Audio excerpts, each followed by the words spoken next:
Hello বন্ধুরা, জিতে এডিংয়ের সকলকে স্বাগতম। তো বন্ধুরা, আশা করি তোমরা সবাই ভালোই আছো। তো অনেক দিন বাদে এলাম। তো আজ আমি তোমার জন্য নিয়ে এসেছি দুর্গাপুজোর ব্যানার ডিজাইন। ওকে, তো এটা তোমাদের পড়ছে অনলি 20 টাকাতে। তো যারা এটা নিতে ইচ্ছুক তারা আমাকে ইনস্টাগ্রামে মেসেজ করো, দেন তারপরে পেমেন্ট হবে। ওকে, তো ভিডিওটা ফুল দেখতে থাকো, আশা করি তোমাদের ভালোই লাগবে।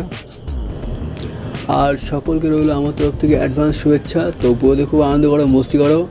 ওকে, আর এরকমই ডিজাইন এডিটিং ভিডিও পেতে হলে আমার চ্যানেলটি অবশ্যই সাবস্ক্রাইব করে দিও। তো ভিডিওটা দেখো।